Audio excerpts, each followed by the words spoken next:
रूपन्देहीको बुटौल उपमहानगरपालिका 11 horizon school नजिकै मिलिजुली पथ छ। सधैँ व्यस्त रहने होराइजन चोकको उत्तरतर्फ पर्छ मिलिजुली पथ। त्यहाँबाट 100 मिटर अघि बढेपछि नीलो टिनको छानो सहितको एक तले सुजन निवास देखिन्छ।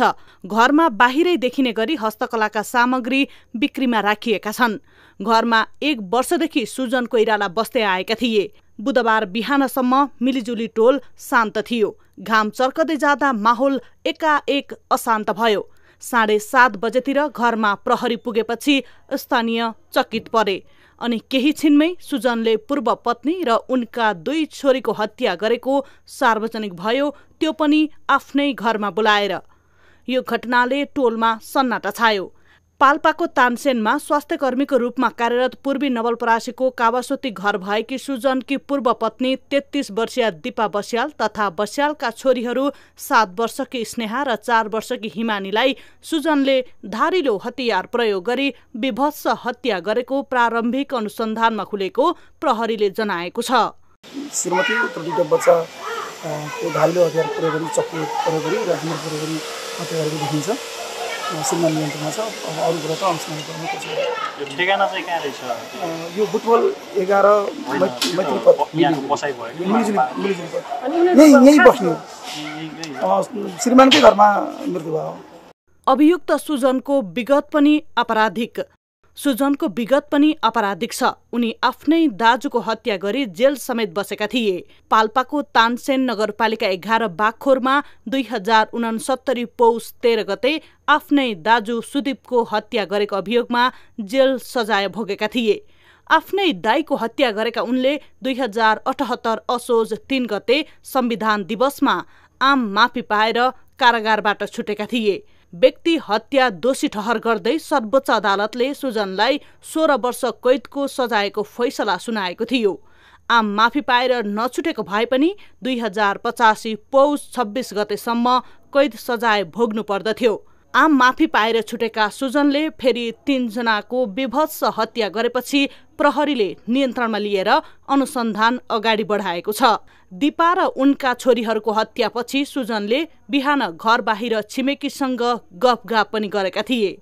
सरकारले आम माफी दिएर उन्मुक्ति दिएका कैदीले पुनः उस्तै घटना दोहोर्याएको भन्दै स्थानीयहरू चिन्तित बनेका छन्। यो हत्याको केसमा आफ्नो दाइलाई प्रवासमा मारेर बोरामा च्यापेर फालेको व्यक्ति हो। यो राज्यको नियममा आम माफीको तौरमा सुजन कोइराला निस्कियो। यो राजनीतिक समस्या बन्यो कि कसरी बन्यो भन्ने कुरो यो राज्यले फेरि पुनः प्रश्न जान्छ। सुजन कोइराला यस्तो निर्मम हत्या गर्ने व्यक्तिलाई यो राज्यले किन र कसरी संरक्षण गरिराख?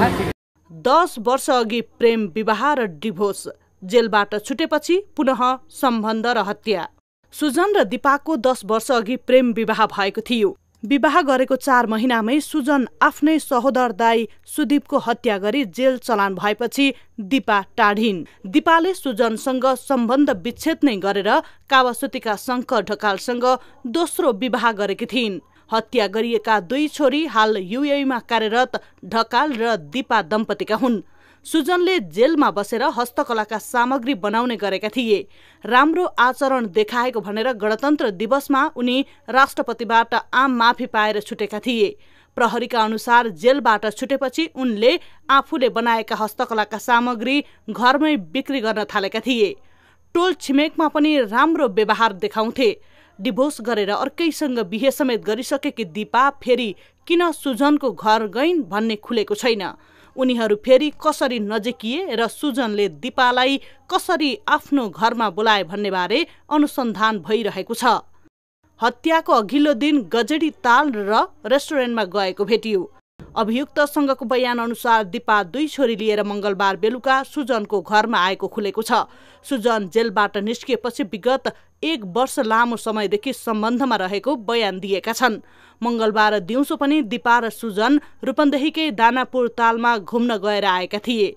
मंगलबार साँझ आफ्नै घरमा राखेका सुजनले बुधबार बिहान दिपा घरबाट निस्किन नमानेपछि हत्या गरेको प्रहरी समक्ष बयान दिएका छन्।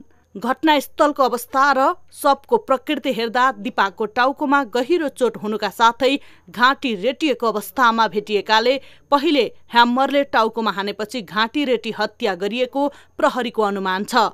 यसैगरी घटना सार्वजनिक हुने भएपछि अभियुक्तले 2 छोरीहरूको पनि पालै पालो घाँटीमा छुरा रेटेर हत्या गरिएको प्रारम्भिक अनुसन्धानमा खुलेको छ। सुजन र दिपा बीच पछिल्लो 1 वर्षदेखि हिमचिम बढ्दै गएको थियो।